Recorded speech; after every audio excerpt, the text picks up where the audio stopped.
Malgré tous les signes que le Seigneur a envoyés sur la terre d'Égypte, Pharaon continue d'être récalcitrant. Il a le cœur toujours endurci. Alors le Seigneur va envoyer encore son serviteur Moïse, accompagné d'Aaron, auprès de Pharaon en précisant une chose. C'est moi qui ai endurci le cœur de Pharaon, afin qu'il voie ma présence en terre d'Égypte, qu'il me craigne lui et tous ses serviteurs. Mais aussi pour que toi, Moïse, tu puisses raconter tous ces signes à tes fils et aux fils de tes fils.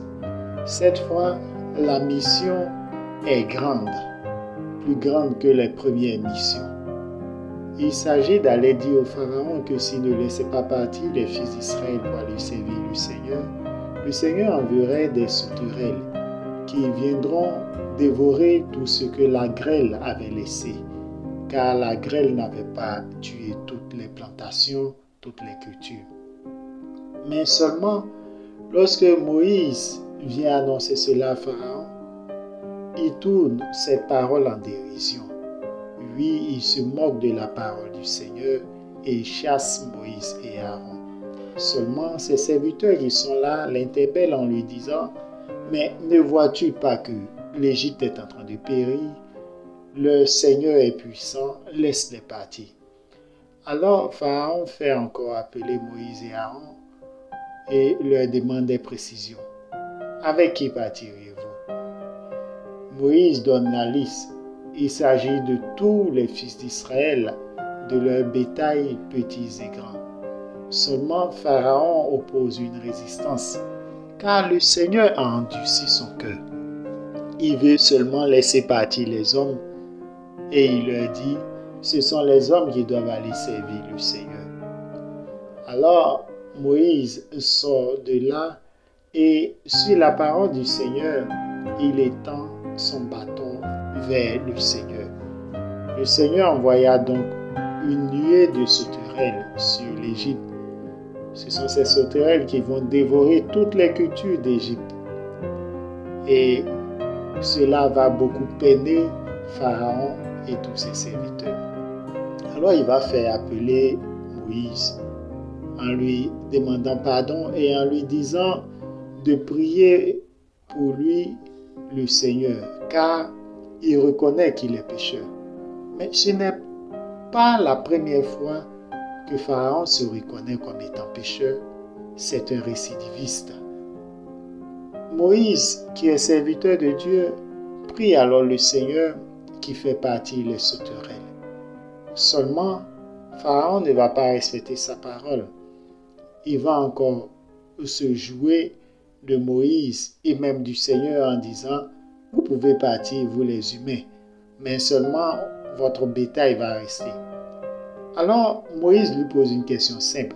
« Est-ce toi qui vas nous offrir ce qu'il faut pour offrir un sacrifice à notre Seigneur? » Nous-mêmes, nous ne savons même pas ce que nous allons offrir au Seigneur, notre Dieu. Alors il faudrait qu'on parte avec le bétail et c'est le Seigneur lui-même qui décidera.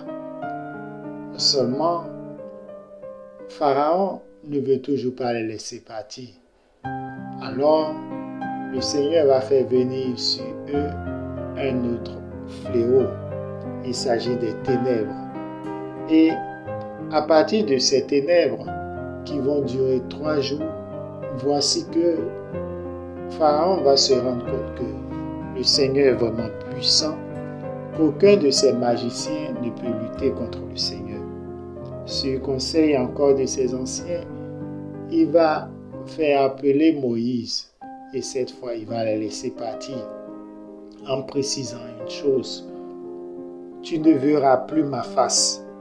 Et Moïse qui ajoute: comme tu l'as dit, je ne reverrai plus ta face.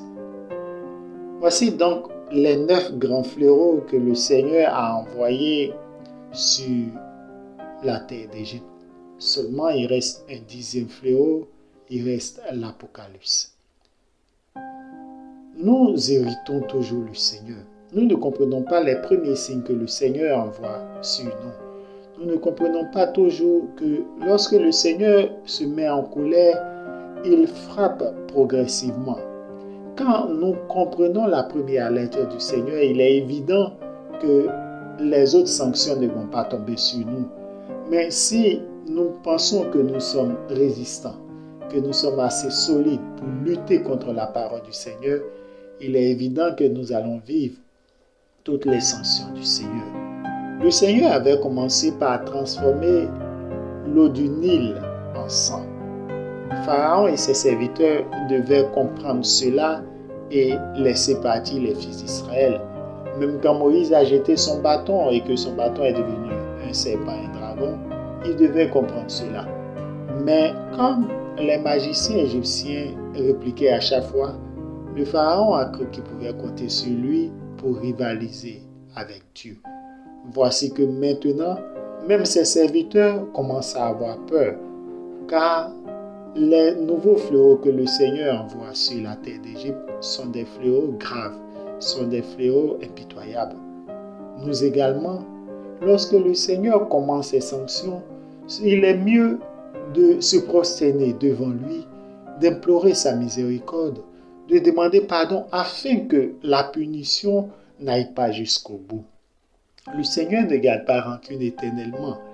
Lorsque nous reconnaissons nos fautes dès le départ et que nous implorons sa miséricorde et que nous revenions sur le chemin du Seigneur, le bras du Seigneur qui était chargé d'accomplir sa justice, le bras du Seigneur qui était chargé d'accomplir sa décision de colère et de punition se retire alors et nous bénéficions de son bras de miséricorde. Mais si nous opposons une résistance, si nous nous jouons les hommes forts, les garçons, alors c'est une manière pour nous de dire au Seigneur, nous n'avons pas peur, tu peux aller jusqu'au bout. Frères et sœurs, en tout ce que nous faisons, recherchons l'humilité